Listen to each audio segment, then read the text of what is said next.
So, human, what artifacts do you hold within your museums? Zarflor, a Carcashlian, asked his human companion, Jim, as they entered one such museum.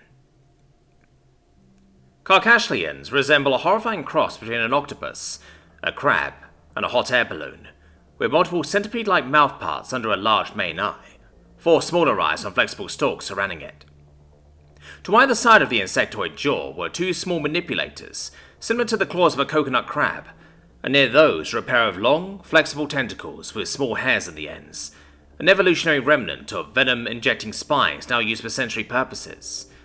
Above all that was a large fleshy sac covered in veins running with blue blood, the sac containing a naturally formed gas mixture that keeps each one afloat. They are able to release or create the gas to change altitude, and find Earth's nitrogen-rich atmosphere quite comfortable, the warm tropics even more so. Well, there's old pots and tools ancient civilizations made, old paintings and statues, cool rocks and old technology, and some cool rooms where you can look at stuff from space like meteorites. But coolest of all are the fossils. There are whole rooms dedicated to them, and they are crazy. The human, Jim, replied eagerly. Fossils? You mean old bones and exoskeletons? How could those be interesting? Nothing larger than a terran mammoth has ever been found on any planet, and most are simply mollusks or crustaceans. Zarflor replied, his eye stalks extending slightly in confusion. Oh no, some animals got enormous, the dinosaurs especially. They were horrific carnivores larger than a truck, and herbivores so big they could stand taller than a 3-story building. Jim smiled excitedly, anticipating his friend's reaction to the ancient colossuses. Zarflor's eye stalks extended so far, Jim was almost worried they would pop off, as the alien sat in silence for a few moments. Wait, you said how big? But nothing like that could ever survive. The weight would shatter any exoskeleton it had or cause its endoskeleton to crumple the moment it tried to stand. Zarflor was slightly agitated at this point, trying to figure out how something so big could exist. As the two made it inside, Zarflor froze as the titanous skeleton of what a pedestal labelled a Triceratops stood locked in battle with an even larger beast, a Tyrannosaurus Rex. The horned beast seemed to be bellowing in defiance at the roaring predator before it, the size of the monster's large teeth making Zarflor almost expel his gases from a propulsion siphon in terror.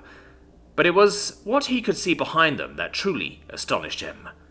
Multiple skeletons of enormous beasts, some in front of aquatic backgrounds, some soaring above, smaller ones darting between the legs of one with a ribcage large enough to hold the largest fossilized creature found on his planet, a tail so long it almost reached the opposite wall as his neck extended to the point the head would be level with the second floor above. And each one had a plaque, a photo, and something explaining what it was. It was so much more extreme than the Ice Age fossils he had seen previously, which were impressive in of themselves. Well, what? Zarflor tried to speak, but he could barely fire his neuron clusters as he gazed at the titans surrounding him, all posed to be eating, fighting, moving, living. It was as if he was gazing through time itself. He could almost see the flesh covering the bones, the blood gushing from lethal wounds as predator and prey exchanged blows, the screeching and roaring of an ancient world lost to some cataclysmic event. What killed them? Zarflor finally said. A few things.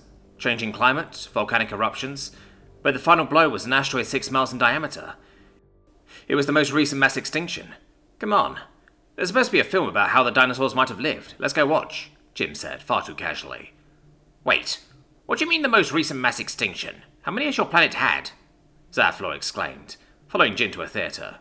5 or 6, now shush, it's about to start, Jim said, putting one finger over his fleshy mouth coverings.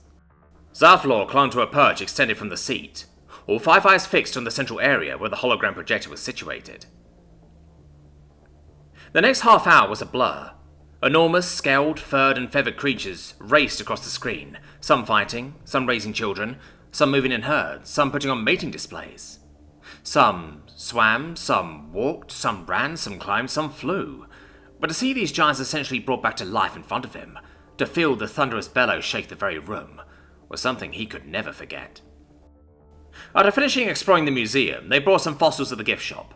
Nothing too crazy, just some small bone fragments and an ammonite bracelet, which Zarflor had wrapped tightly around one of his tentacles. It wasn't that crazy to Jim, but to Zarflor it was insane.